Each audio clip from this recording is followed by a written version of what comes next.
একটা তারিখ, একটা মিশন আর একটা সিদ্ধান্ত যা পৃথিবীর মানচিত্র বদলে দিয়েছিল। কিন্তু এই গল্প কোনো বইয়ে নেই।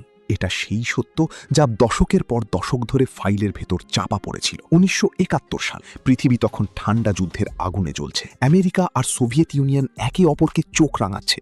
আর এই সব কিছুর মাঝে একটা ছোট্ট উপমহাদেশে এমন কিছু ঘটছিল যা ইতিহাসকে চিরতরে বদলে দেবে। কিন্তু আপনি যা জানেন সেটা শুধু অর্ধেক গল্প। আসল গল্প হলো সেই মিশনের যা রাতের অন্ধকারে চলেছিল, যার কথা সংসদকে বলা হয়নি, পত্রিকাকে বলা হয়নি। এমন একটা অপারেশন যদি সেই সময় দুনিয়া জেনে যেত, তাহলে হয়তো তৃতীয় বিশ্বযুদ্ধ শুরু হয়ে যেত। তাহলে আজ আমরা সেই গল্পেই যাব। ভাবুন একবার, মার্চ 1971, পূর্ব পাকিস্তানে লক্ষ লক্ষ মানুষ কষ্ট পাচ্ছে। ইয়াহিয়া খানের পাকিস্তানি সেনাবাহিনী এমন একটা গণহত্যা চালিয়েছিল যাকে ইতিহাসবিদরা বিংশ শতাব্দীর সবচেয়ে ভয়াবহ গণহত্যাগুলোর একটি বলেছেন। মানুষ ঘর ছেড়ে পালাচ্ছে। 1 কোটিরও বেশি শরণার্থী ভারতের সীমান্তে এসে ভিড় করেছে। ইন্দিরা গান্ধী দিল্লিতে বসে আছেন, আর তার সামনে এমন একটা প্রশ্ন যা যে কোনো নেতার জন্যই অসম্ভব কঠিন। কি করবেন? সরাসরি যুদ্ধে নামলে তাহলে আমেরিকা আর চীন মিলে ভারতকে গুঁড়িয়ে দিতে পারে। চুপ থাকলে তাহলে লক্ষ লক্ষ বাঙালি মারা যাবে।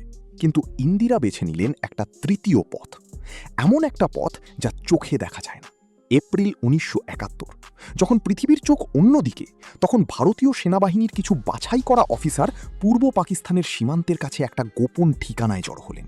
তাদের কাজ ছিল মুক্তি বাহিনীকে তৈরি করা।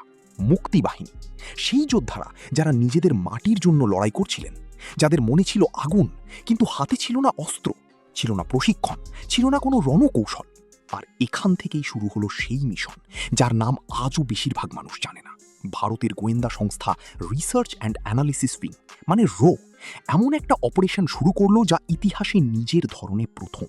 রয়ের প্রধান RN কাউ, শান্ত স্বভাবের, কম কথা বলা একজন মানুষ, কিন্তু তার মাথা ছিল একজন দাবার খেলোয়াড়ের মতো। তিনি ইন্দিরা গান্ধীর সামনে একটা পরিকল্পনা রাখলেন। যদি আমাদের যুদ্ধ জিততে হয়, তাহলে আগে তাকে ভিতর থেকে জিততে হবে। আর সেই পরিকল্পনার নাম ছিল অপারেশন জ্যাকপট। কিন্তু থামুন, এটা শুধু একটা অপারেশন ছিল না, এটা ছিল সেই বড় মিশনের একটা অংশ যা ভারত সেই সময় দুনিয়ার কাছ থেকে লুকিয়ে রেখেছিল। অপারেশন জ্যাকপটের লক্ষ্য ছিল পাকিস্তানি নৌবাহিনীর সাপ্লাই লাইন কেটে দেওয়া, পূর্ব পাকিস্তানের বন্দরগুলো ধ্বংস করা। আর এই কাজ করার জন্য পাঠানো হলো কিছু তরুণকে, যারা একসময় নদীতে সাঁতার কাটতে শিখেছিল। ভারতীয় নৌবাহিনীর কমান্ডোরা এই বাঙালি যোদ্ধাদের এমন প্রশিক্ষণ দিলেন যা সিনেমায়ও দেখানো হয় না। রাতের অন্ধকারে, পানির নিচে, কোনো শব্দ ছাড়া, শুধু একটা লিম্পেট মাইন আর একটা মিশন। আগস্ট 1971-এর এক রাত, চট্টগ্রাম, মোংলা, চালনা, একসাথে একাধিক বন্দরে বিস্ফোরণ। পাকিস্তানি সেনাবাহিনী হতভম্ব। তারা বুঝতে পারছে না হামলা কোথা থেকে হলো, কারণ হামলা হয়েছিল পানির নিচ থেকে। আর হামলাকারীরা তখনও সেখানেই ছিল, পানির ভেতরে, নিঃশ্বাস চিপি অপেক্ষা করছে। এটা শুধু একটা কৌশলগত জয় ছিল না, এটা ছিল পাকিস্তানের মেরুদণ্ড ভেঙে দেওয়ার প্রথম পদক্ষেপ। কিন্তু আসল বিপদ তখনও আসেনি।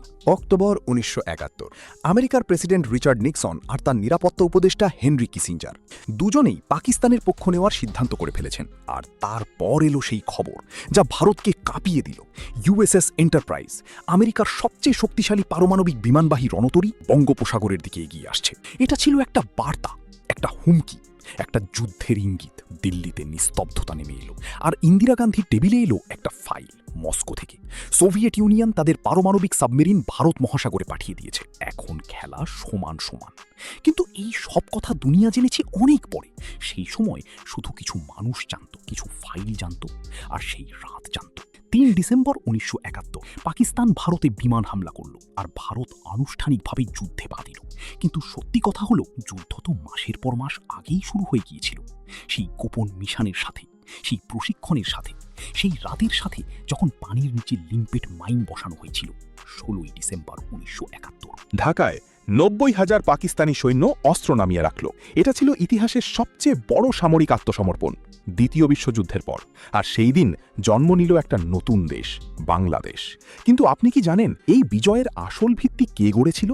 সেই তরুণরা যারা রাতের অন্ধকারে পানিতে নেমেছিল, সেই রয়ের অফিসাররা যাদের নাম কখনো পত্রিকায় আসেনি, সেই ইন্দিরা গান্ধী যিনি আমেরিকার চাপের সামনে মাথা নোয়াতে অস্বীকার করেছিলেন, আর সেই RN কাও যার দাবার চাল পুরো খেলাটাই উল্টে দিয়েছিল। 1971-এর যুদ্ধ শুধু কামানের গোলায় জেতা হয়নি, এই যুদ্ধ জেতা হয়েছিল গোপন অপারেশনে, ধৈর্যে, আর সেই একটা মিশনে যা দুনিয়ার কাছ থেকে লুকানো ছিল। ইতিহাস আমাদের শুধু সেটুকুই বলে যা চোখে দেখা যায়, আসল গল্পগুলো থাকে অন্ধকারে।